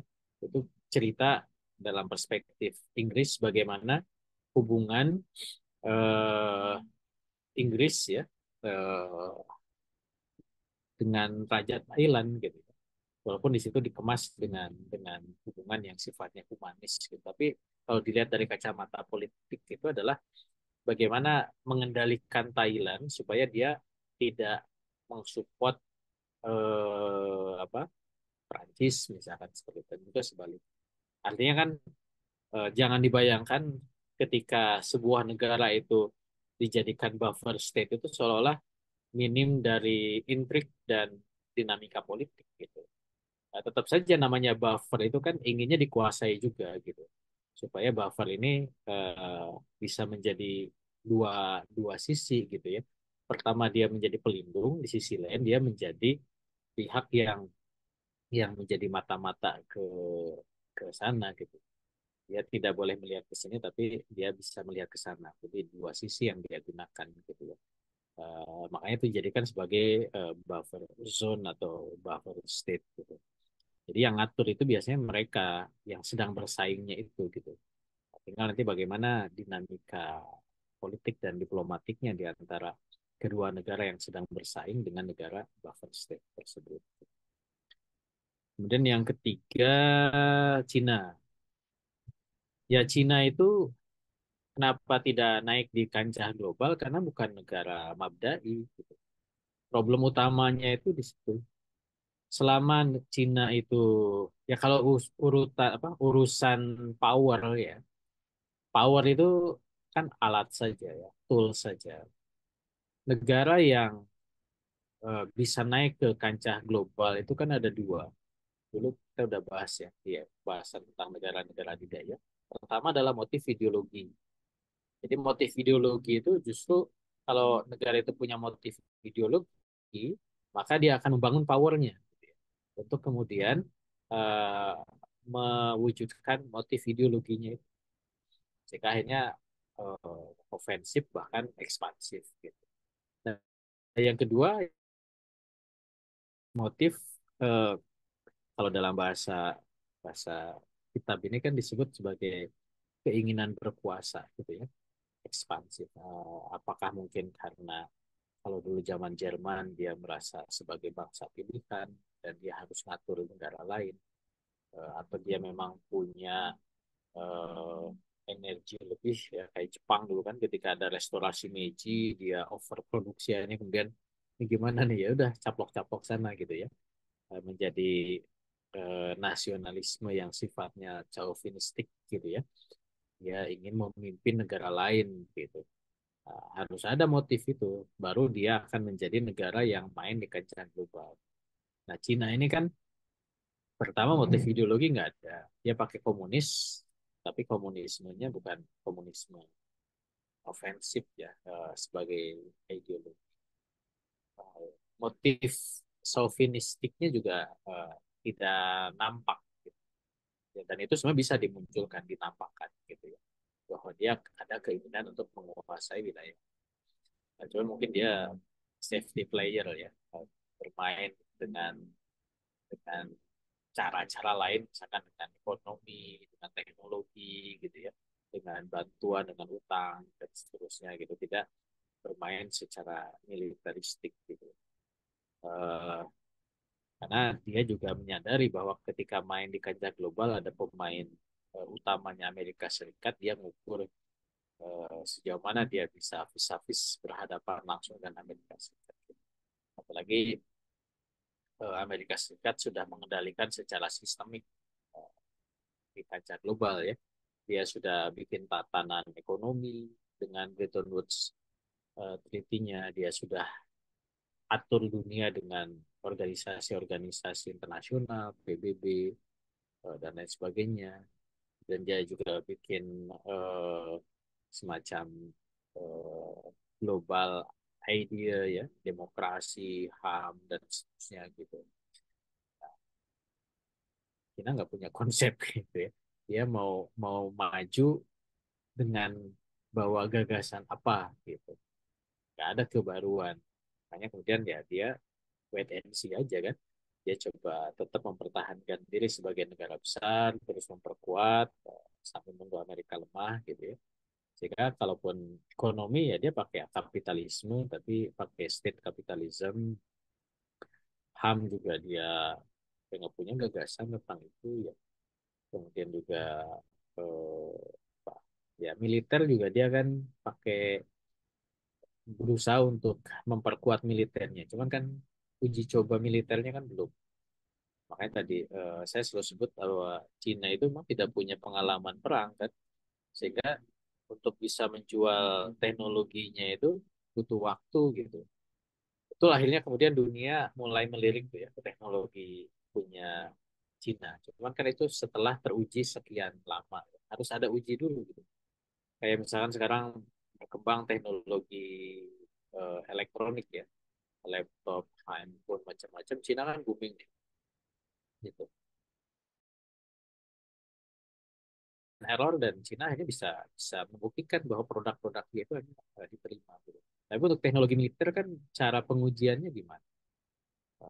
Harus di tes dalam perang kan? Dan ketika Cina mau terlibat dalam perang, dia juga ngitung berbagai resiko. Gitu. Nah, beda dengan tadi, masalah teknologi, masalah IT gitu ya. Nah, dia bisa lempar ke pasar, biar pasar yang uji kan. Ketika itu kemudian diterima oleh pasar. Makanya otomotif ya mulai berkembang, teknologi mulai berkembang dan seterusnya. Tapi untuk militer ya dia butuh waktu. Ya walau Brunei, ya Brunei itu eh, selain dia negara kecil, ya dia negara, kalau bahasa saya mungkin modern protektorat ya. Dia seperti negara merdeka, tapi sebenarnya dia negara protektorat. Nggak punya kekuatan signifikan untuk bisa leverage politiknya naik di level global. Jangan kan di level global, ya. Di level Asia Tenggara aja kan dia nggak dianggap. Ya. Eh, Orang berpikir ngapain ke Brunei gitu ya. Saya juga dulu ngapain ke Brunei. Saya dulu ke Brunei transit gitu. Kalau nggak transit nggak akan ke Brunei. Tapi orang berpikir, saya mau datang ke Singapura. Ada rumah sakit di situ, bisa belajar di situ ya. Universitasnya berkembang, ada perdagangan jasa internasional di situ. Walaupun Singapura ini negara periferal, tapi dia leverage politiknya di level Asia Tenggara tinggi gitu. Orang mau datang ke Malaysia ya, menjadi kota internasional Kuala Lumpur itu karena ada sesuatu yang dia dapatkan. Makanya Malaysia juga dia leverage politiknya cukup tinggi. Di Asia Tenggara ya bersaing lah Indonesia, Malaysia, Singapura gitu. Tapi kalau bicara Brunei, ngapain ya gitu. Ngapain ke Brunei gitu. Eh Ya tadi saya aja ke sana karena transit gitu. Transit mau ke London kebetulan ada penerbangan ke Brunei dulu. Sama juga tadi ada yang nanya tentang Laos ya. Ya ngapain ke Laos? Terus apa yang nanya Laos? Nah, Laos. Saya juga dulu ngapain ke Laos. Saya sempat ke Laos juga sebelum pandemi itu. Ya, karena nengok mahasiswa saya di sana. Karena nggak apa-apa di sana gitu. Apalagi negaranya juga miskin gitu ya. Eh, Temen saya yang cerita di Kementerian Polhukam ya, ketika ditempatkan di penanganan ASEAN, dia Laos itu kan tahun kemarin jadi ketua ASEAN. Itu karena giliran aja tuh jadi ketua gitu. Dia cerita ya bosen juga kan, terus nggak ada yang bisa dilihat dan nggak ada yang bisa dipelajari. Kebetulan aja dia jadi negara gitu kan, seperti itu. Tapi ya kerasa komunis. Jadi kalau pengen lihat komunis di Asia Tenggara gitu ya, dibandingkan Vietnam itu masih kerasa Laos gitu. Simbol-simbol komunismenya. Walaupun memang yang dijual itu sisa-sisa peninggalan Buddha gitu ya, kuil macam-macam gitu. Jadi apa namanya? Disitulah kita bisa melihat bahwa memang negara itu kapasitasnya itu beda-beda. Ya. Ada negara yang memang punya potensi kalau bicara tentang menaikkan leverage politik gitu ya. Apalagi negeri Muslim mana yang memang bisa diharapkan. Kalau bicara nanti negara adidaya Islam, khilafah gitu ya, yang bisa menandingi Amerika Serikat, ya kita harus juga bisa ukur dari sekitar 50-an negara Muslim itu negara mana yang sepadan gitu. Jadi kalau Brunei gitu itu nggak kehitung lah ya. Dia mah mungkin nanti hanya menjadi bagian yang diikut sertakan oleh Indonesia. Kalau Indonesia jadi majalnya gitu. Malaysia juga belum cukup gitu. Sama seperti negara-negara Timur Tengah kan, Uni Emirat Arab, Qatar, Bahrain gitu ya, Oman, Yaman, ya itu nggak bisa untuk dihadap-hadapkan dengan Amerika Serikat. Tapi dia menjadi bagian support terhadap Arab Saudi misalkan, Iran misalkan, atau Irak misalkan, Suriah misalkan, gitu ya, atau Mesir misalkan, gitu. Jadi harus diposisikan seperti itu. Karena digenjot seberapapun kapasitas negaranya yang kalau Brunei segitu-gitunya. Gitu. Apalagi kan tadi, makanya saya sebut Brunei itu sebagai protektorat karena dia memang dilindungi oleh Inggris gitu. Dia English oriented ya. Walaupun dia tidak mengikat sebuah fakta tapi apa? Fakta militer dengan Inggris tapi memang dia bagian dari negara Commonwealth ya. Negara yang memang bersepakat dengan Inggris untuk saling melindungi. Serangan terhadap negara Commonwealth itu adalah serangan terhadap negara Commonwealth lain ya. Jadi emang negara yang dilindungi oleh Inggris gitu. Militernya juga seadanya ya. Berapa jumlah tentaranya ya di Brunei itu. Pasukannya juga ya nggak bisa ngap. Dan memang tidak ada sejarah eh,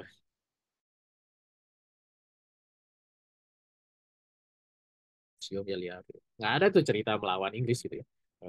Ya mereka dijajah, ya mereka awalnya kerajaan, kemudian datang Inggris, ya udah pasrah gitu ya. Sama Inggris juga, ya Inggris kan menjajahnya dengan baik dan benar gitu.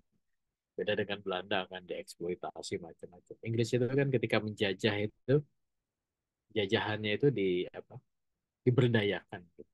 Termasuk juga di Brunei. Makanya raja-raja yang senang juga dijajah gitu. Oh ada minyak ya dikasih bagian. Terus senang aja. Tapi nggak boleh ngomong di sana. Kalau di sana nanti ketangkepin. Represif juga. Brunei. Ya, walau. Ya, alhamdulillah. Eh, ini ada dua pertanyaan lagi nih Ustaz, mohon tanggapannya dan ini kita cukupkan dulu ya Bapak Ibu jamaah sebagai pertanyaan penutup ini dari pertanyaan Ibu Mona dan juga Bu Persilia tadi sudah disinggung juga sedikit oleh Ustaz. Pertanyaan dari Bu Mona ini beliau bertanya mengenai pengembangan nuklir dunia dikontrol oleh Amerika. Lantas bagaimana kepemilikan nuklir Iran dan Pakistan Ustaz? Ini pertanyaan dari Bu Mona. Kemudian pertanyaan yang terakhir dari Bu Priscilia tadi Ustaz terkait dengan Laos ya dan diketahui juga punya nuklir dan bagaimana kondisi kekinian lah atau seperti eh, hubungannya ya dengan negara lain dengan Laos tadi tadi. Mohon tanggapan itu. Mungkin Laos dulu ya. Jadi Laos itu nggak punya nuklir. Laos itu negara miskin loh. Dulu ketika Perang Indochina, eh, ya dia menjadi negara komunis ya, bareng dengan Vietnam Utara gitu.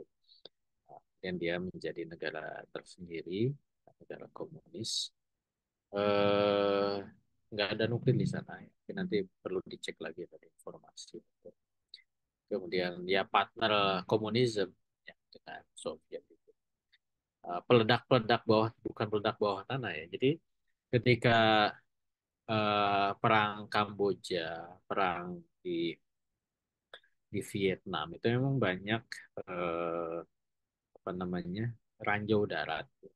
Jadi ranjau yang ditanam itu memang waktu perang Vietnam itu ya, termasuk di Laos itu ditanam tuh perang. Makanya di dalam eh, hukum PBB itu sekarang ada larangan penggunaan ranjau tanam. Karena memang kalau ranjau tanam itu kalau sudah berakhir perang kan nggak mungkin diambilin lagi gitu ya.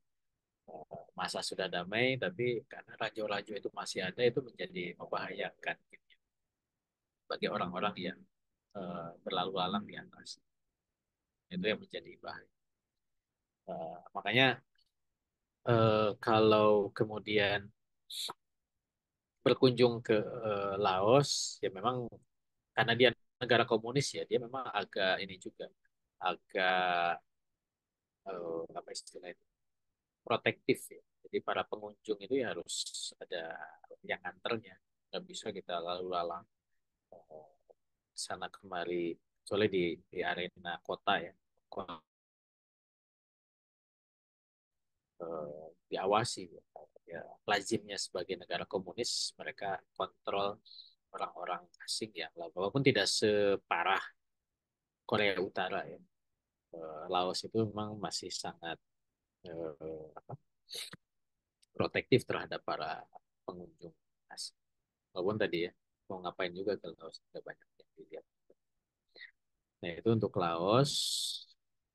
Ya nuklir itu memang dikontrol oleh Amerika Serikat. Ada namanya perjanjian non proliferasi treaty ya. Perjanjian larangan penyakit. Makanya nuklir itu hanya boleh dimiliki oleh negara yang sudah memiliki. Negara yang sudah memiliki tidak boleh menyebarkan ke negara yang belum memiliki, gitu. Itu di NPT. Dan walaupun ya bocor juga, karena kadang Amerika Serikat atau Uni Soviet pada saat Perang Dingin itu, mereka memberikan nuklir ke negara-negara yang menjadi proksi mereka untuk kemudian melawan rival mereka. Akhirnya kenapa misalnya Pakistan punya nuklir? Karena Pakistan dikasih nuklir oleh Amerika Serikat untuk menghadapi India. Ketika India dikasih nuklir oleh Cina, gitu ya. Makanya ya sudah, berkembanglah nuklir di Pakistan. Termasuk juga Iran. Iran dengan Irak ketika ada perang masing-masing jadikan proksi, ya, ini kemudian ilmunya dikasih sedikit ya, dikembangkan. Gitu. Eh, ya itu yang akhirnya kemudian tidak lagi semua bisa dikendalikan, gitu ya. Eh, Terutama oleh negara-negara yang pernah menjadi proksi mereka. Tapi untuk negara-negara yang belum, gitu ya, ya negara-negara yang punya nuklir itu betul-betul menjaga agar kemudian pengayaan nuklir itu tidak dilakukan. Makanya ada Badan PBB IAEA yang digunakan oleh Amerika Serikat untuk menjadi lembaga pengontrol, ya, penguasaan nuklir di negara. Baik nuklir untuk damai, ya, dan juga nuklir untuk senjata, ya. Jangan kan nuklir untuk senjata, nuklir untuk damai saja itu harus terkontrol. Jadi harus melaporkan misalkan uranium yang dimiliki berapa, dan apa istilahnya itu, lembaga riset atau pembangkit-pembangkit nuklirnya di mana saja. Dan juga nuklir itu tidak boleh dilakukan pengayaan kecuali dalam izin mereka. Kan nuklir itu bisa untuk damai ya, untuk pembangkit listrik. Tapi nuklir supaya jadi senjata itu kan harus dikayakan, apa ya istilahnya itu. Mungkin secara fisika itu di treatment lagi sehingga dia bisa menjadi senjata. Seperti itu. Nah, itu juga ada kontrolnya gitu di perjanjian NPT, non proliferasi treaty. Makanya negara-negara yang sudah punya nuklir itu dia tidak menandatangani, termasuk kayak Iran dan Pakistan seperti itu. Walau, Ya, Alhamdulillah, Ustaz. Jazakallah. Semua pertanyaan sepertinya sudah dijawab. Oke, kira-kira ada yang ingin disampaikan, Ustaz, sebagai closing statement, Ustaz, untuk malam ini? ya, mudah-mudahan tergambar ya tentang Timur Jauh secara konsepsi dan juga nanti apa yang akan dibahas di kitab ini. Jadi gambarannya memang kita akan melihat dinamika negara-negara adidaya di kawasan tersebut ya. Dan dua hal tadi ya, dalam konteks posisi strategis dan juga dalam konteks penjajahan. Gitu. Walaupun memang bab ini tidak sedetail tentang Timur Tengah, tapi nggak apa-apa nanti kita coba dalami ya. Ada beberapa case yang muncul, uh, ada juga yang memang di skip ya, tidak semuanya dibahas juga di dalam kitab ini karena mungkin tidak terlalu signifikan untuk kita pahami gitu. Tapi nggak apa-apa nanti kita bisa juga diskusikan di pertemuan-pertemuan berikutnya. Walau